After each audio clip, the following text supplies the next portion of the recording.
My mom demands a private dinner, read his text a day before our wedding. At dinner, she mocked me in Italian.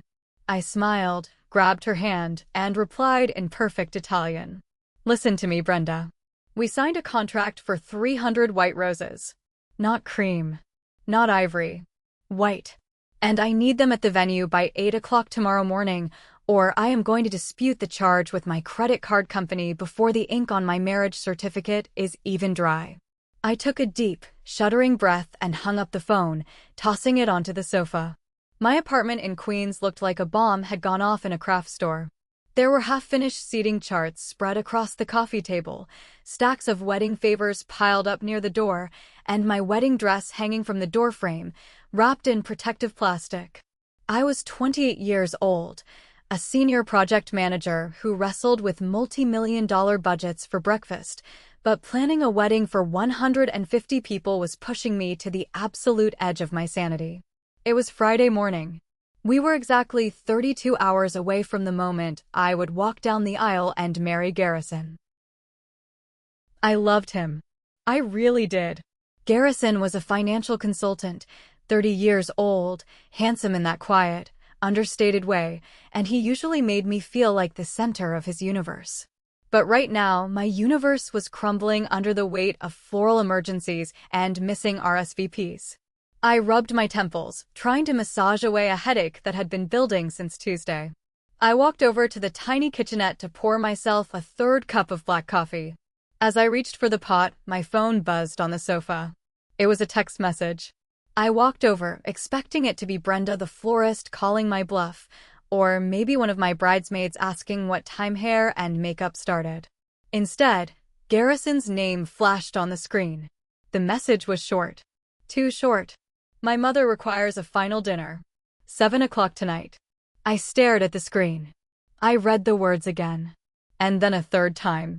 My mother requires a final dinner. Not, my mom would love to see us. Not, my parents are hoping we can come over. Requires.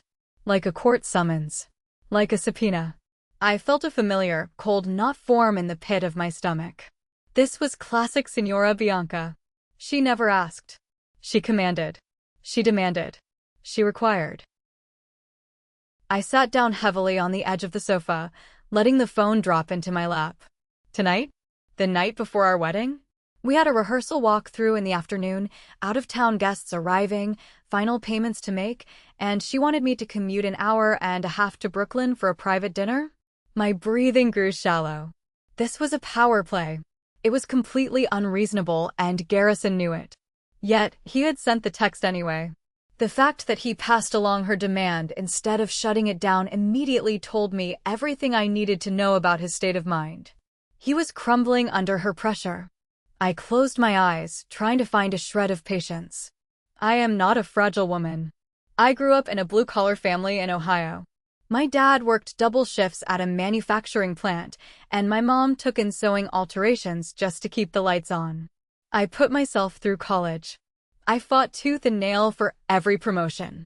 But Signora Bianca had a way of looking at me that made me feel like I was tracking mud onto her pristine, imported rugs. She never yelled. She never explicitly called me trash. She was much, much worse. She used etiquette as a weapon. As I sat there, trying to figure out how to reply to Garrison without starting World War III, my laptop pinged from the kitchen island. A new email notification popped up in the corner of the screen. The subject line caught my eye immediately. It read, "Urgent, Milan office relocation." My heart skipped a beat. This was the promotion I had interviewed for 3 weeks ago. The big one. The one I hadn't even told Garrison about because I didn't want to jinx it, and, honestly, because I didn't know how to factor it into our newlywed plans. I stood up and walked toward the laptop, but before I could open the email, my mind was pulled violently back to the reality of the dinner invitation. The dread was so heavy I could barely breathe.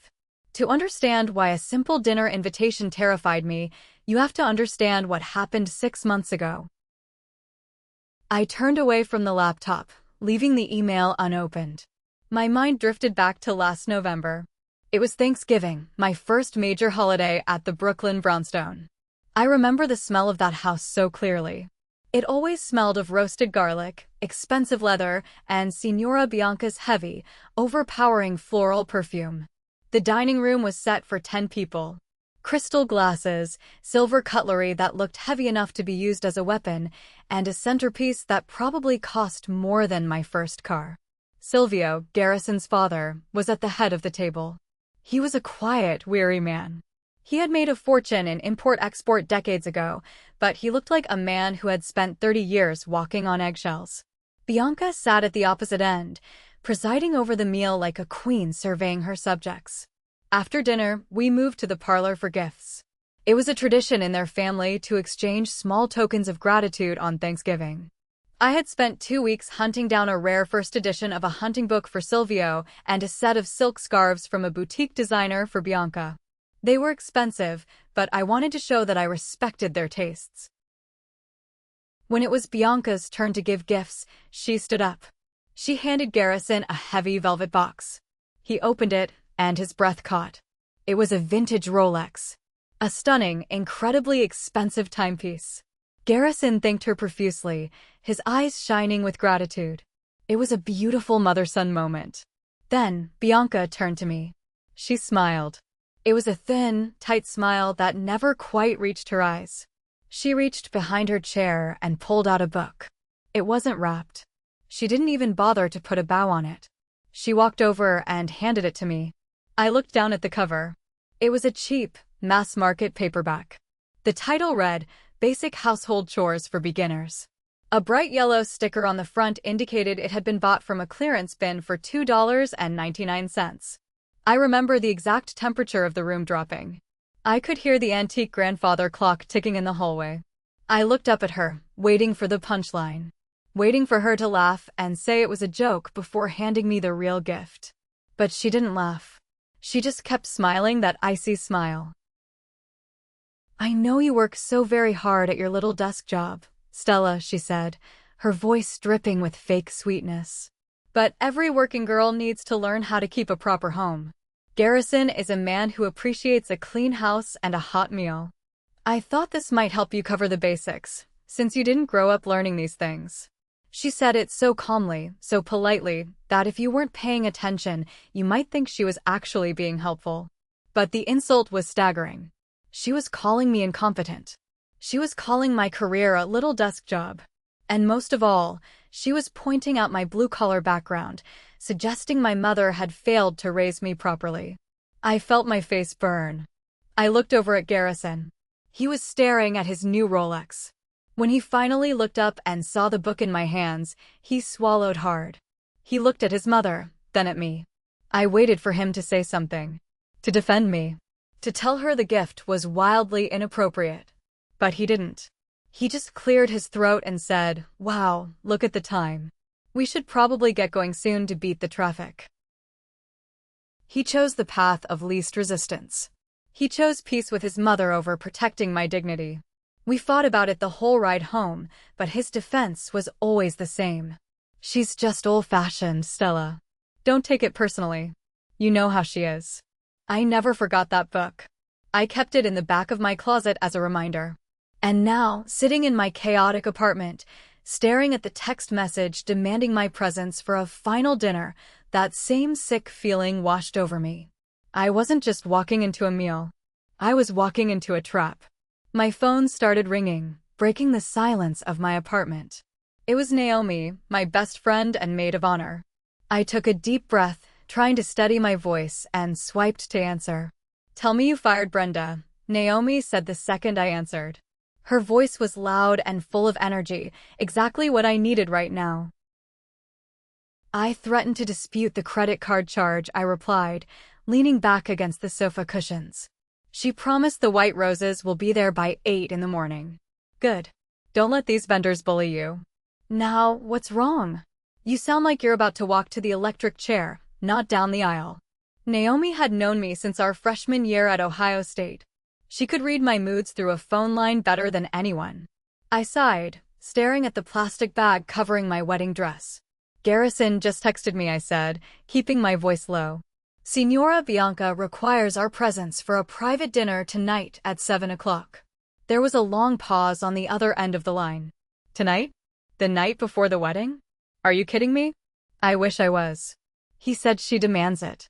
Stella, do not go, Naomi said, her voice turning dead serious. This is a power play. She knows you're stressed. She knows you have a million things to do. She wants to pull your strings and see if you dance. If you go tonight, you are setting the tone for the rest of your marriage. You are telling her that whenever she snaps her fingers, you will drop everything and run. I knew Naomi was right. Logic told me to text Garrison back and say absolutely not. But my heart was a tangled mess of anxiety and obligation. If I refused, Bianca would use it against me forever. She would tell the whole family that I was disrespectful, that I couldn't even give her one evening before taking her son away. It would cast a massive, ugly shadow over the entire wedding tomorrow. I have to go, Naomi, I said quietly. If I don't, she'll make tomorrow a living hell for Garrison, and by extension, for me. I just have to survive a few hours. Eat the pasta, nod at her insults, and get out. Naomi sighed heavily. Fine. But Stella, promise me something. Do not let her see you sweat.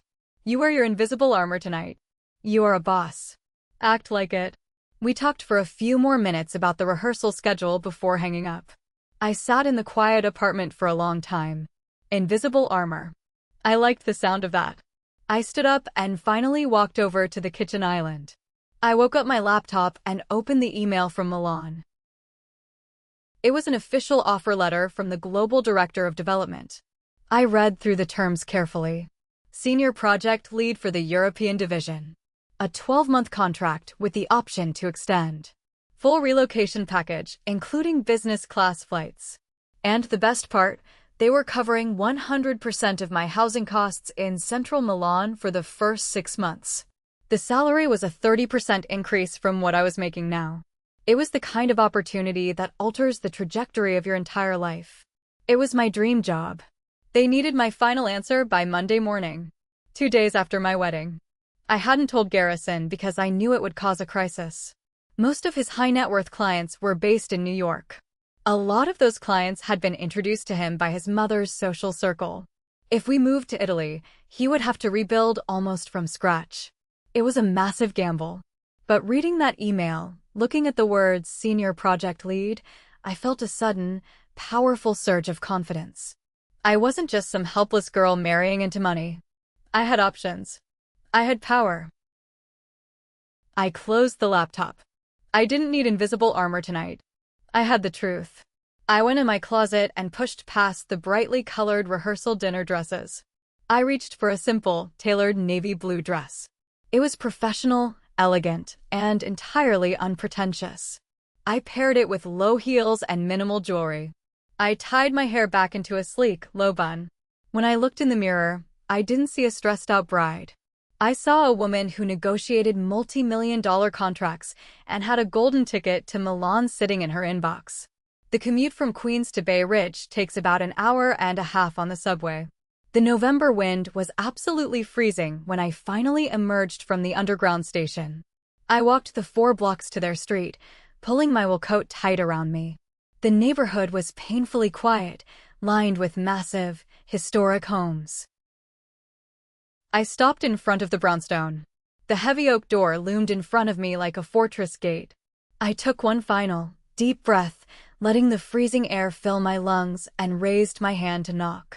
Before my knuckles could hit the wood, I heard the sharp sound of glass shattering from inside the house, followed by a harsh, raised voice. The voice was unmistakably Signora Bianca's. It was muffled through the thick wood of the door, but the tone was sharp enough to cut glass. I couldn't make out the exact words, but I heard the panicked, rapid rhythm of Silvio apologizing. I stood on the welcome mat, my fist still suspended in the air, feeling incredibly intrusive. I waited 10 seconds, let the silence settle back over the house, and finally knocked. 3 firm taps. The door opened much faster than I expected. Silvio stood there, looking flustered. He was wearing a nice button-down shirt, but the sleeves were rolled up and he was holding a damp towel. His eyes looked tired, carrying the permanent exhaustion of a man who fought battles he never wanted a part of. "Stella," he said, forcing a warm smile that didn't quite reach his eyes. Come in, come in. It is freezing out there. I apologize, I just dropped a wine glass in the hallway. Clumsy old man. Hi, Silvio. Don't worry about it. Let me help you, I offered, stepping into the grand foyer. The house was exactly as intimidating as I remembered. Dark wood paneling, heavy drapes, and an antique chandelier that looked like it weighed a ton. No, the housekeeper will get the rest, he insisted, taking my coat. Go on into the living room. They are waiting for you. I walked down the hallway, my low heels clicking softly against the polished hardwood floors. I entered the living room. It felt like stepping into an interrogation chamber disguised as a museum. Signora Bianca sat in the center of a large, pale velvet sofa. She was dressed impeccably in a tailored silk blouse and dark trousers, a heavy gold pendant resting against her chest. She sat perfectly straight, her hands clasped in her lap, watching me approach with the cold calculation of a predator. Garrison was standing near the fireplace, holding a glass of scotch. He looked completely drained. The dark circles under his eyes rivaled mine. When he saw me, a genuine look of relief washed over his face. He quickly set his glass down and crossed the room to kiss my cheek. You made it, he whispered, his hand resting on my lower back. Thank you. I gave him a tight nod, but before I could say anything, Bianca spoke. Stella. Good evening. Her voice was smooth, heavily accented, and utterly devoid of warmth. She didn't stand up to greet me. She just looked me up and down, her eyes lingering on my simple navy dress. You look so practical. So brave and plain for a bride-to-be the night before her wedding. Most girls would want to glow. But you always did prefer function over beauty, didn't you? There it was. Not even 30 seconds in the door, and the first shot had been fired. She managed to insult my appearance, my dress, and my overall femininity in 3 sentences. I felt Garrison stiffen beside me. I waited for him to say, Mom, she looks beautiful. But the room remained silent. He just rubbed the back of his neck and looked at the floor. I smiled. A calm, measured smile. Thank you, Bianca. I find that when you are confident in who you are, you don't need a dress to do the glowing for you. Good evening to you too. Her eyes narrowed slightly, just a millimeter. She hadn't expected me to parry so smoothly. Usually, I just looked down and accepted the subtle digs. But not tonight. Tonight, I was the senior project lead with a ticket to Milan. Well, Bianca said, clapping her hands together once, the sound echoing sharply in the quiet room. Let us not waste time standing around. The food is ready. Let us eat. We have serious matters to finalize before tomorrow. Before you take my son away. She stood up and glided toward the dining room. Garrison gave me an apologetic look, a silent plea to just play along. I let out a slow breath and followed them into the dining room. The table was set with the same terrifying perfection as Thanksgiving. As I took my seat, I knew this wasn't going to be a meal. It was going to be a battlefield. The dining table gleamed under the soft light of the chandelier. A massive platter of antipasto was set in the middle, paper-thin slices of prosciutto, aged cheese, roasted red peppers, and a bowl of glistening Sicilian olives. It looked like a spread from a culinary magazine, but my stomach was in such tight knots I wasn't sure I could swallow a drop of water. Silvio poured a dark red wine into our glasses. The only sound in the room for the first few minutes was the clinking of silverware against fine china. Garrison kept his eyes focused on his plate, methodically eating olives one by one. I placed a small piece of cheese on my plate, cutting it into tiny squares just to look busy. Bianca dabbed her mouth elegantly with a linen napkin. So, Stella, she began, her tone conversational but sharp. Tomorrow is the big day. Tell me, after the honeymoon, what are your living arrangements going to be? Surely you do not plan to stay in that tiny apartment of yours in Queens. It is barely large enough for one person, let alone a married couple. Actually, we are planning to stay at my place for the next few months, I answered evenly, looking directly at her. Our lease isn't up until the spring, and it gives us time to save a bit more before we start looking for a house. Bianca raised an eyebrow, looking genuinely appalled. Save? Garrison's business is doing exceptionally well. He should be providing a proper home for his wife immediately. Unless, of course, your financial contributions are the issue. She paused, taking a slow sip of wine.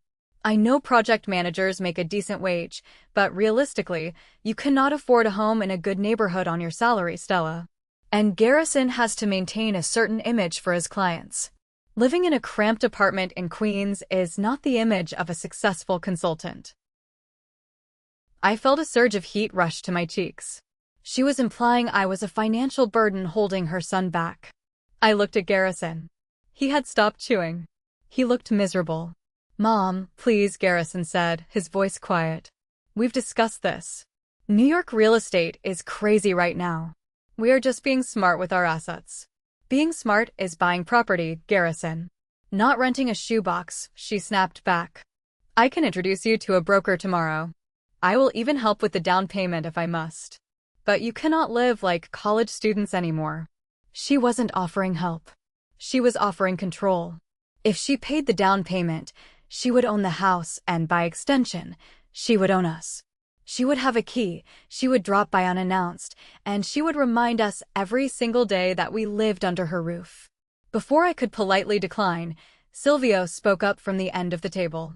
He was trying to throw a lifeline.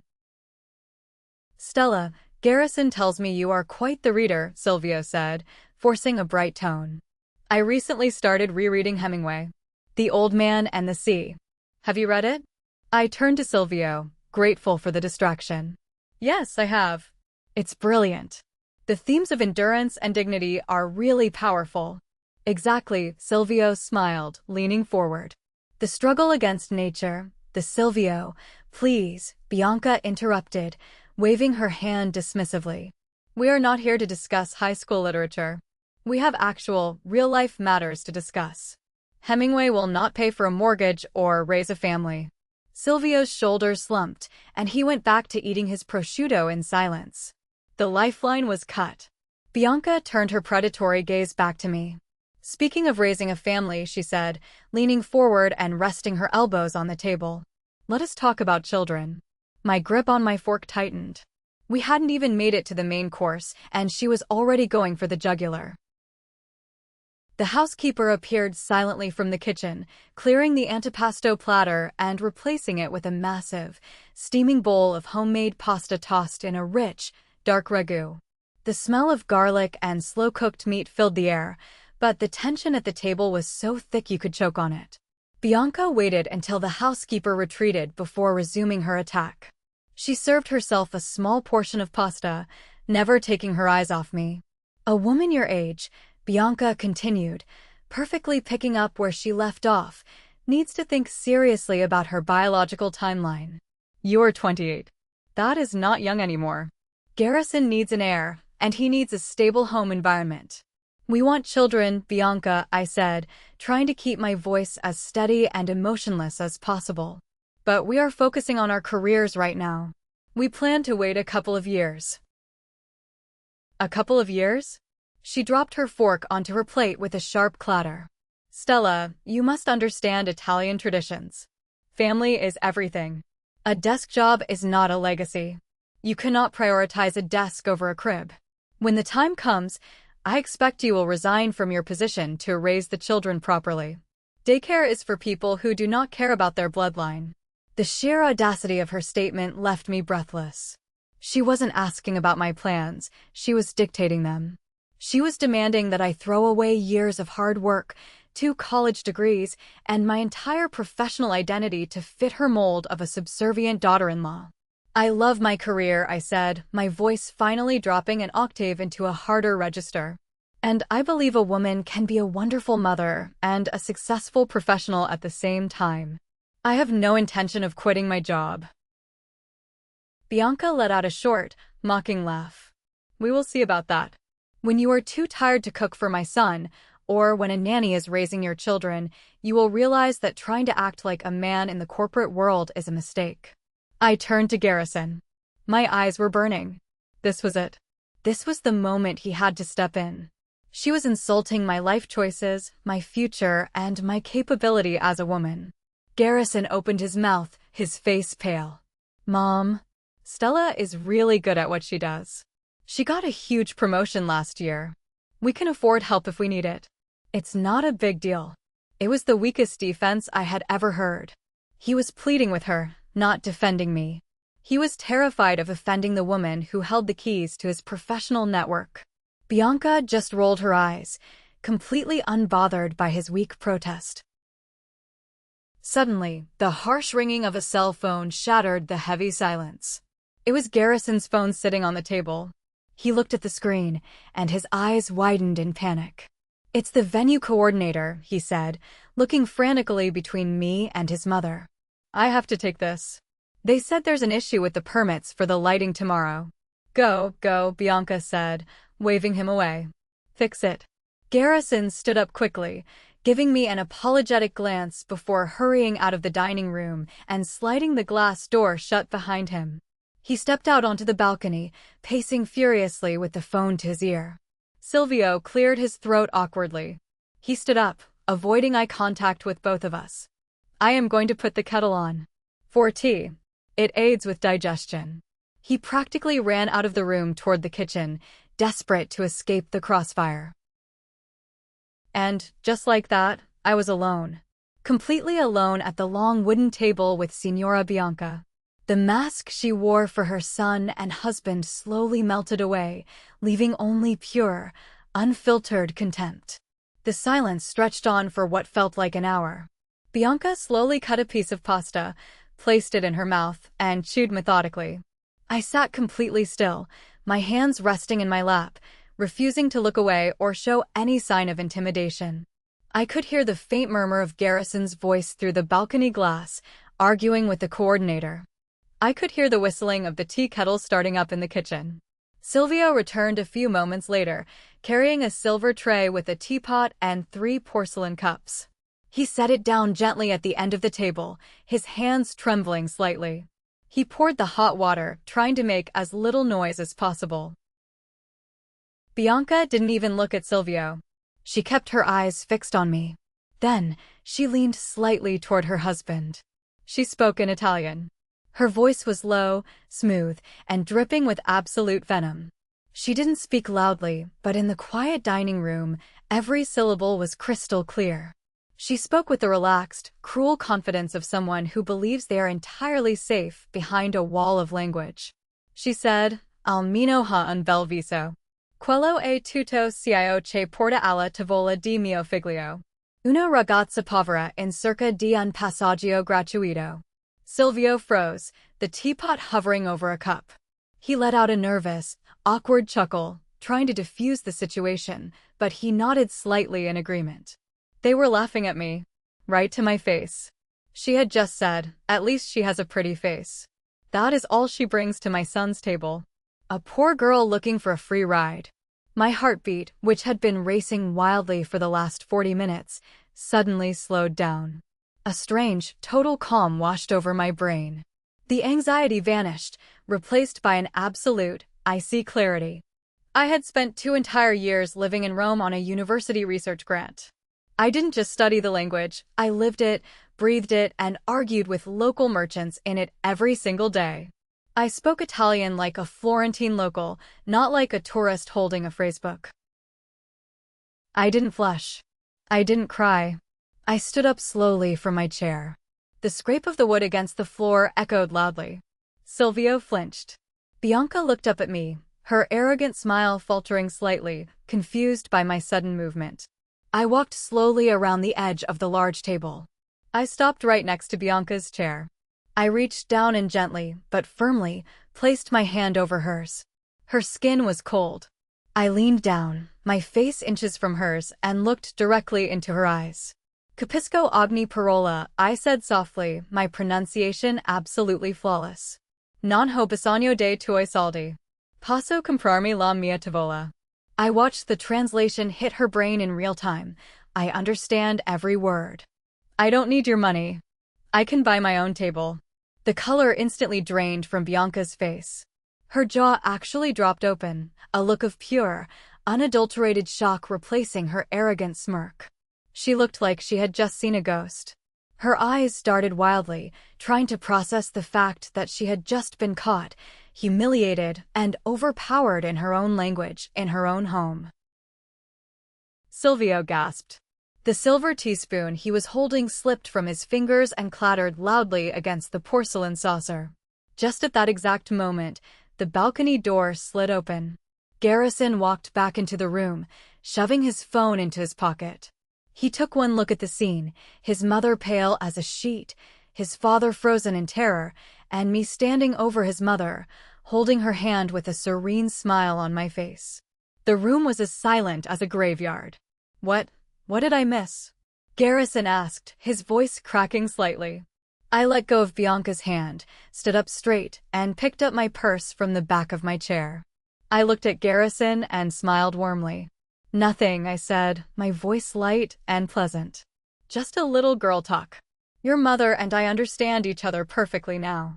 But I really should leave. Tomorrow is a big day, and I need my beauty sleep." Before anyone could say another word, I turned on my heel and walked out of the dining room.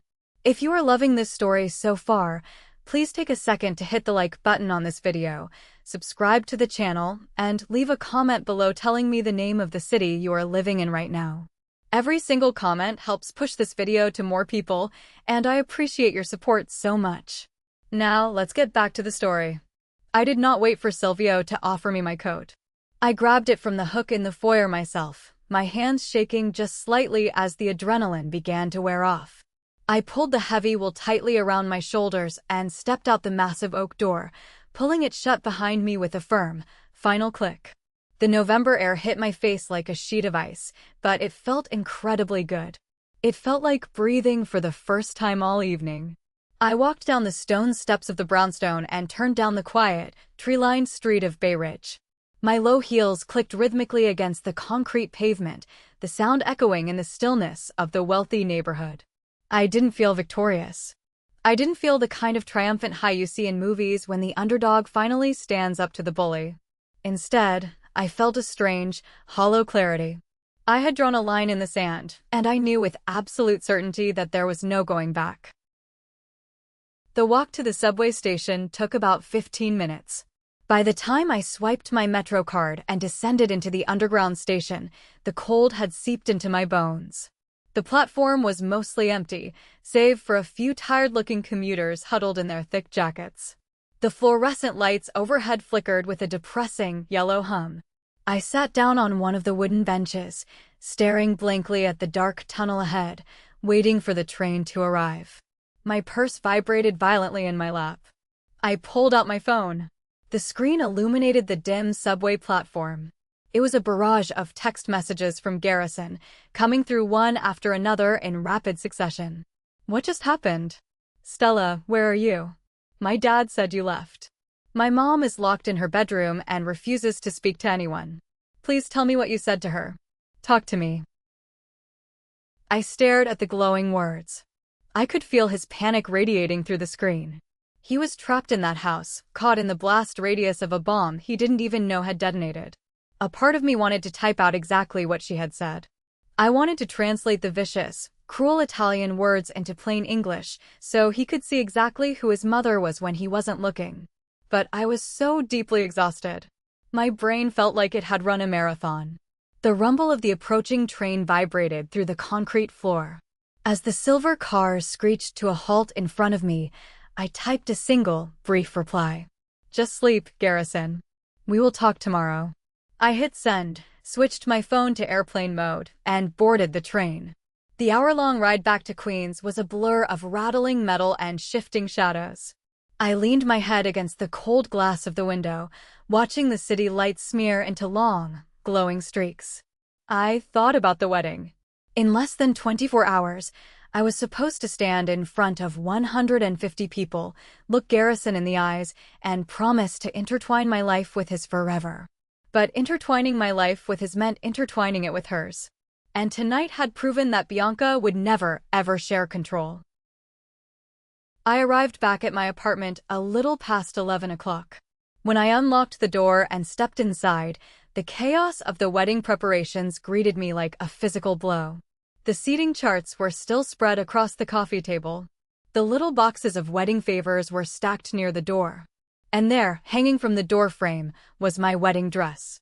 Covered in plastic, pristine, waiting for a tomorrow that suddenly felt terrifying.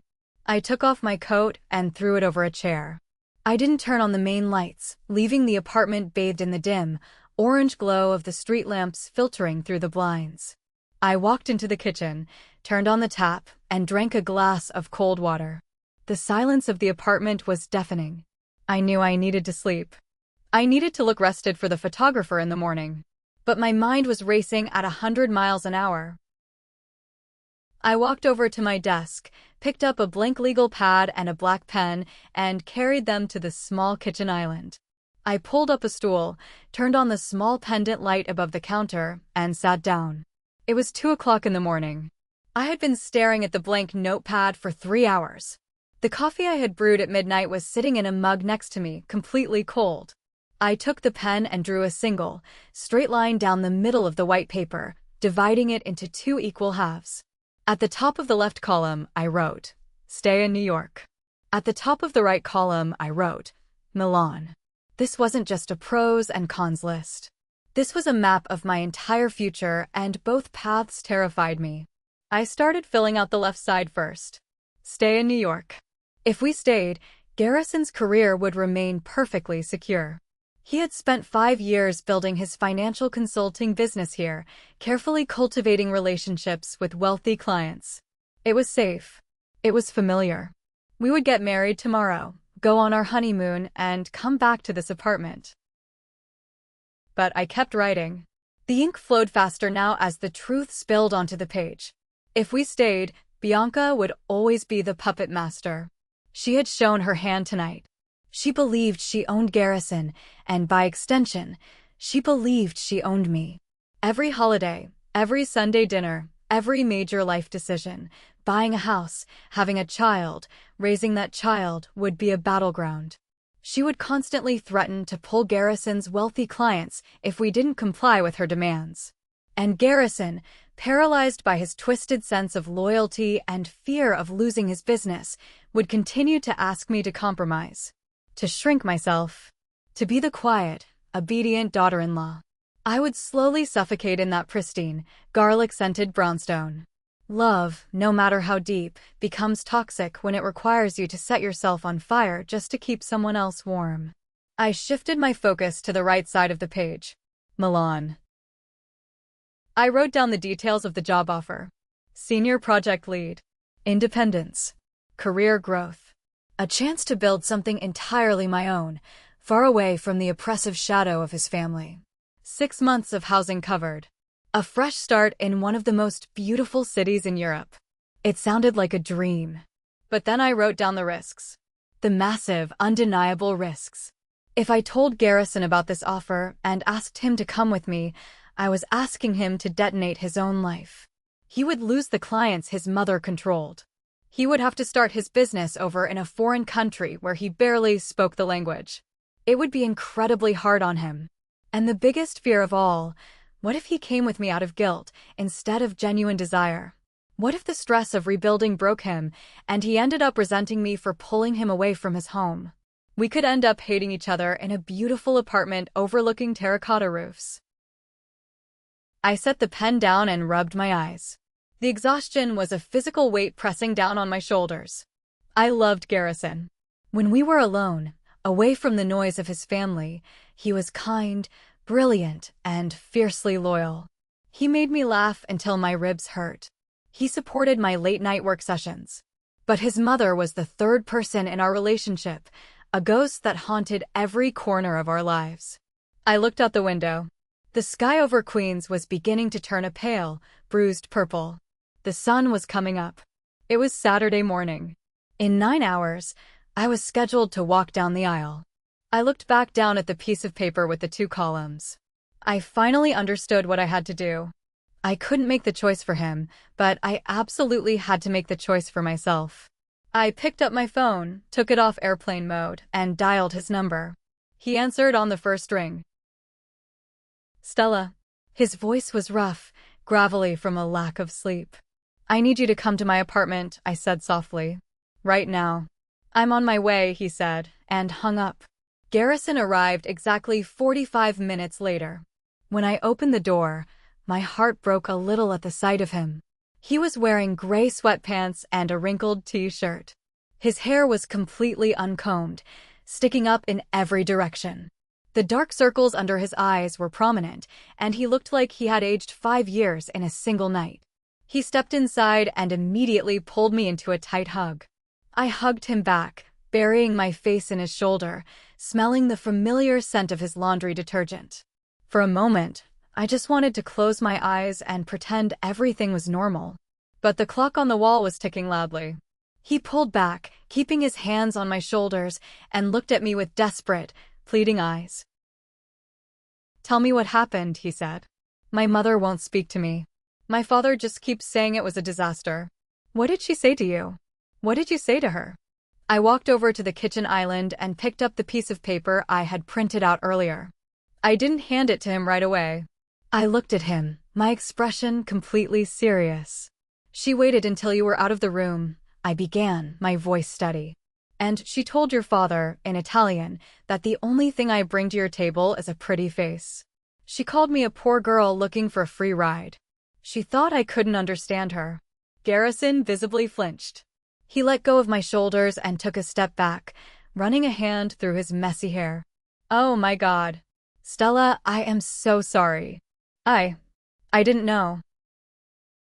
"I know you didn't," I replied. "But that isn't the point, Garrison. The point is," I answered her. In perfect Italian.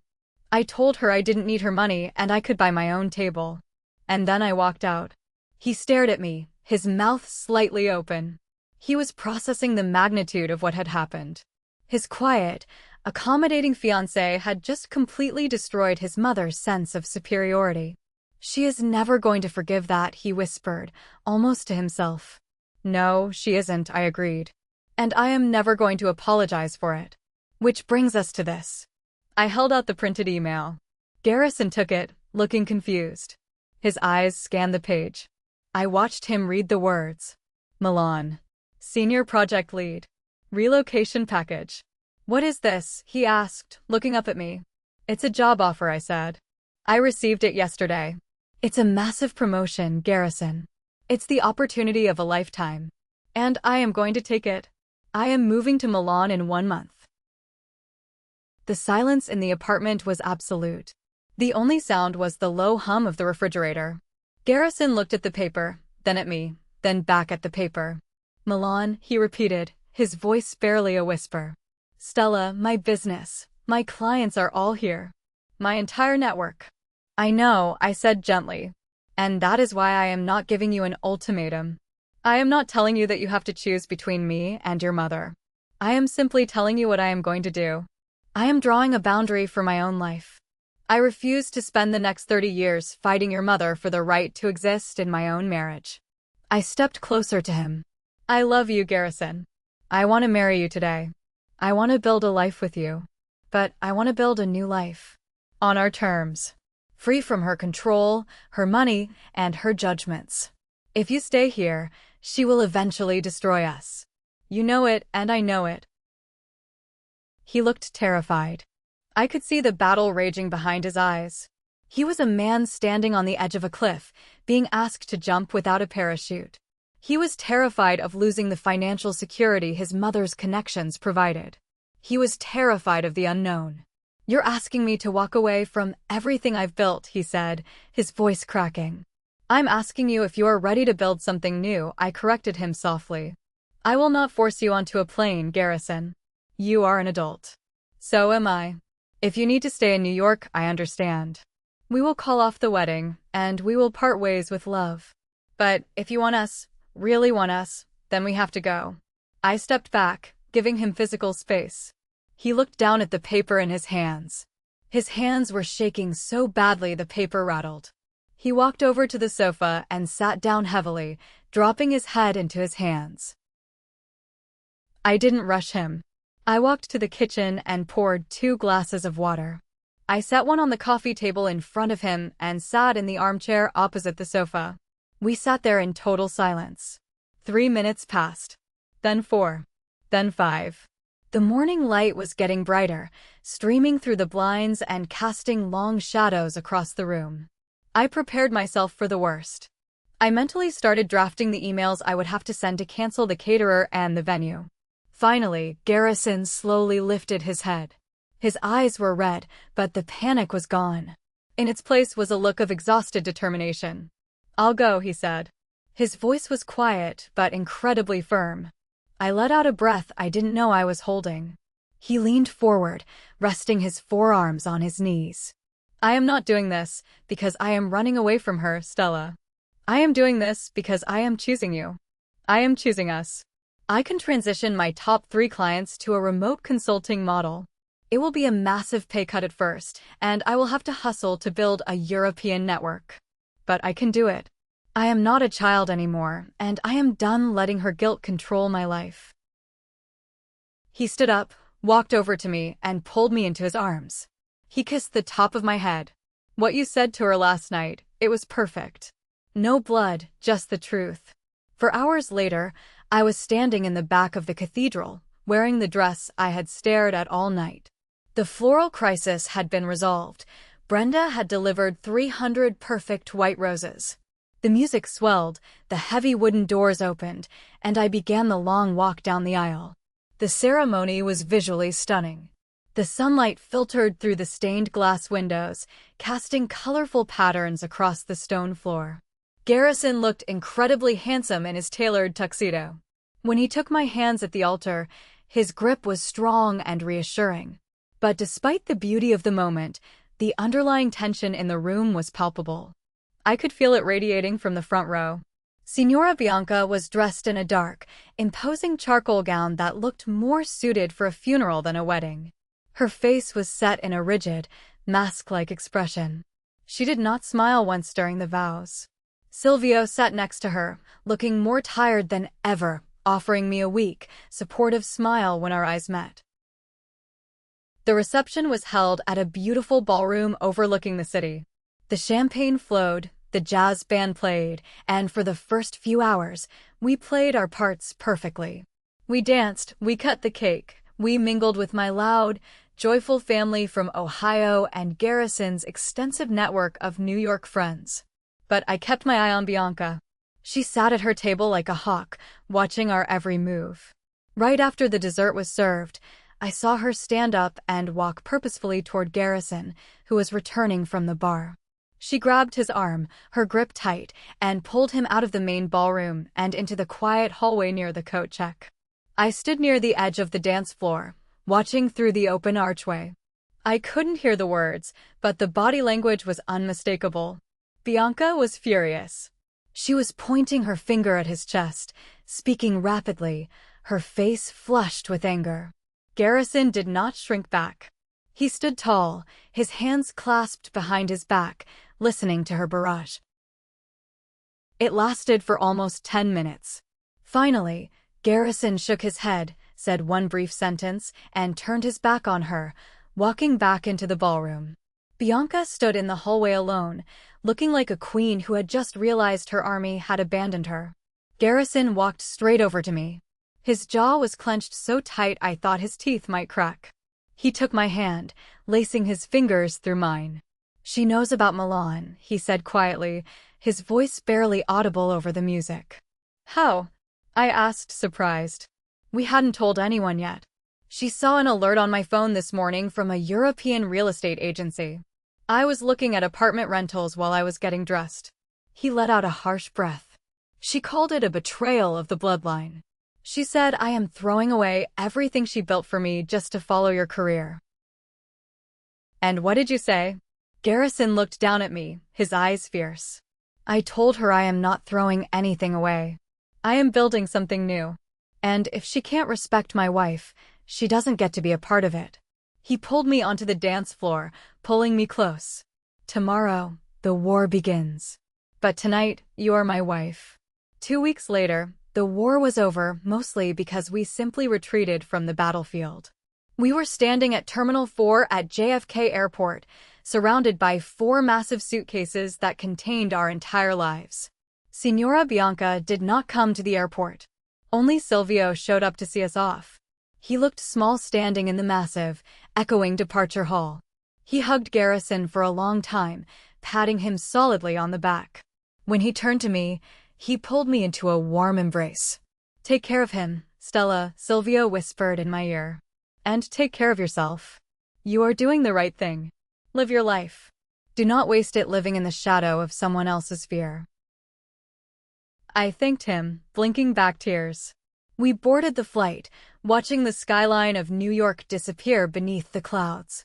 Milan welcomed us with golden autumn light, the hum of electric trams, and the smell of roasting espresso beans on every corner. We rented a small but beautiful apartment with a tiny balcony that overlooked a courtyard full of terracotta roofs. It was romantic, it was exciting, but the reality of our choice hit us hard and fast. The first 3 months were absolutely brutal. I threw myself into my new role as senior project lead. I was managing a team of developers across 4 different European countries, navigating new cultural dynamics and intense deadlines. It was thrilling, but exhausting. For Garrison, it was a test of sheer endurance. When he officially announced the move, half of his New York clients dropped him immediately. They wanted in-person meetings. They wanted the prestige of his mother's connections. He was left with a fraction of his income. He spent his days cold-calling European firms, trying to build a new network from scratch, and his nights taking Zoom calls with his remaining U.S. clients at 2 o'clock in the morning due to the time difference. There were nights when I would wake up to find him sitting alone on the tiny balcony in the freezing cold, a blanket wrapped around his shoulders, staring blankly at his laptop screen. The exhaustion was eating him alive. We argued about small things: groceries, the language barrier, the Wi-Fi connection. But we never, ever argued about the decision to move. We talked. We communicated our fears openly, refusing to hide behind silence or resentment. We were in the trenches together. Through it all, the silence from Brooklyn was deafening. Bianca gave us nothing. No phone calls, no emails. For the first 2 months, she didn't even acknowledge our existence. Then, slowly, she began sending the most bizarre, passive-aggressive text messages to Garrison. A one-line text asking about the weather. A grainy photo of Silvio attempting to cook pasta. But never an apology. Never an inquiry about how we were actually doing. It was a standoff.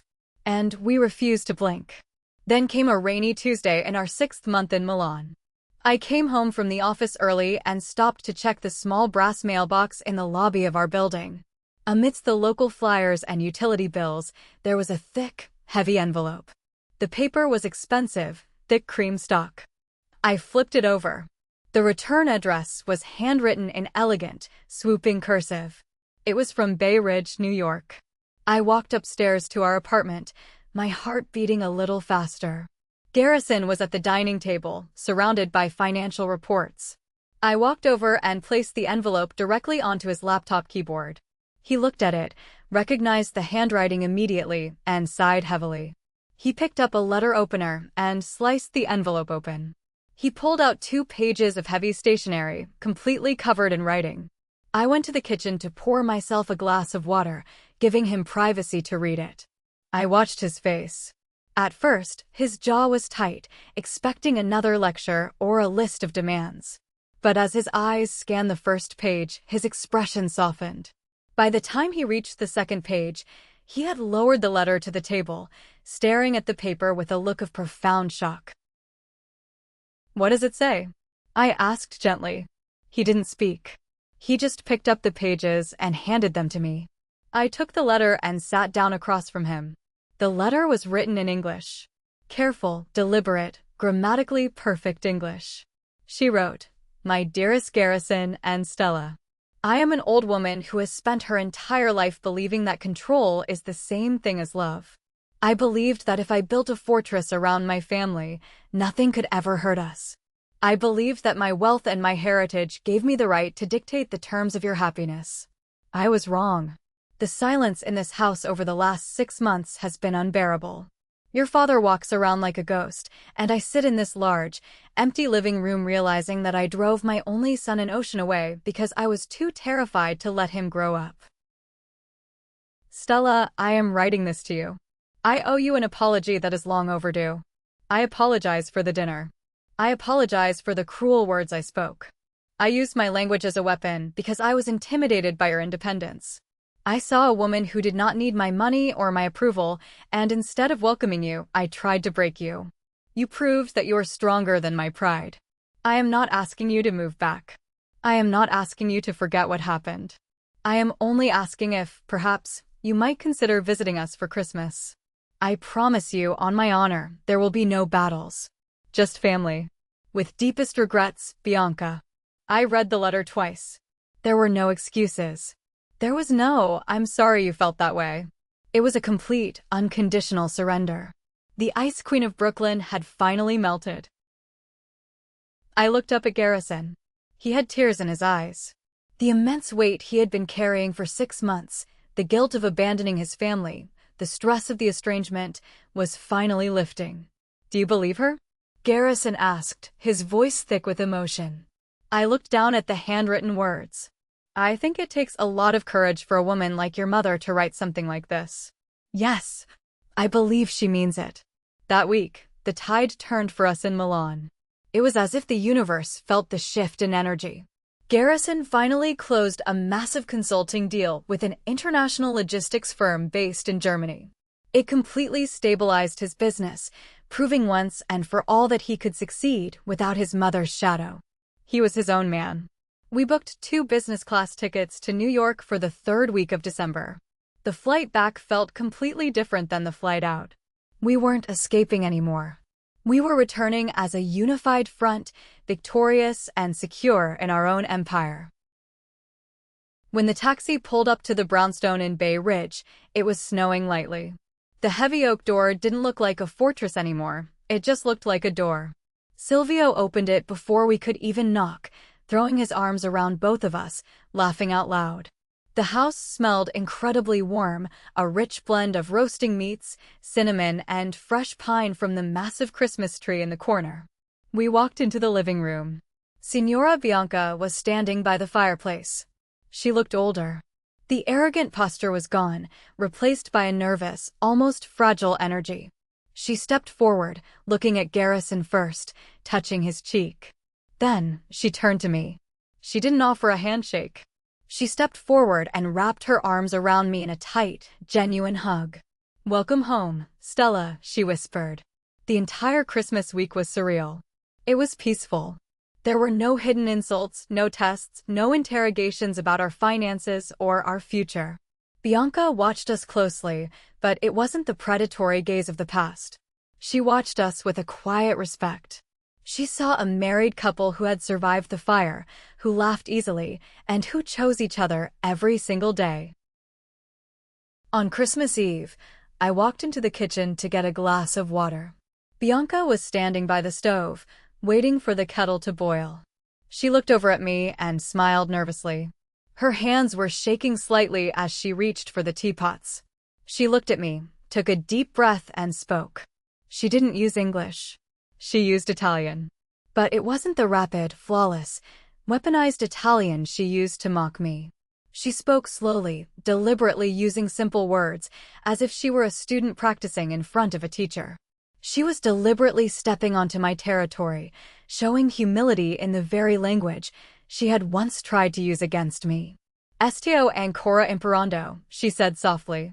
"I am still learning. Voglio parlar la tua lingua, Ancha. I want to speak your language, too." I smiled, walking over and taking one of the teacups from her shaking hands. "Il tuo italiano è perfetto, Bianca," I replied gently. "Your Italian is perfect." It was better than any written apology. It was peace. Fast forward to the following spring. We were back in Milan. The terracotta roofs outside our window were baking in the warm Italian sun. I stood in the small bathroom of our apartment, staring down at the plastic stick resting on the edge of the sink. I waited the agonizing 3 minutes, watching the pink dye bleed across the tiny window. 2 solid lines.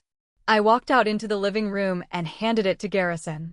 He looked at it, dropped his laptop onto the sofa, and pulled me into his arms, crying tears of absolute joy. An hour later, We set up the laptop on the dining table and initiated a video call to New York. Silvio and Bianca appeared on the screen, looking excited just to hear from us. When we held up the positive test to the camera, the reaction was instant. Silvio cheered, clapping his hands together. Bianca gasped, her hands flying up to cover her mouth. Tears streamed down her face, ruining her perfect makeup. "Oh, mio Dio," she sobbed, leaning close to the camera. "A baby. A beautiful baby." She wiped her eyes, laughing and crying at the same time. "You must come home for New Year's. I will start knitting little socks immediately. I promise you, Stella, I promise. No more battles. Just family." I leaned my head against Garrison's shoulder, looking at the screen. The heavy weight I had carried in my chest since that terrible dinner before our wedding was finally completely gone.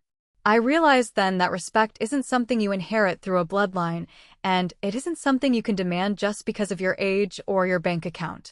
Respect is earned. Sometimes you have to draw a hard line to protect your peace. And sometimes it takes moving across an entire ocean to finally build a bridge that lasts. So, that is my story. I laid an impossible choice at my husband's feet hours before our wedding, knowing it could have destroyed us before we even started.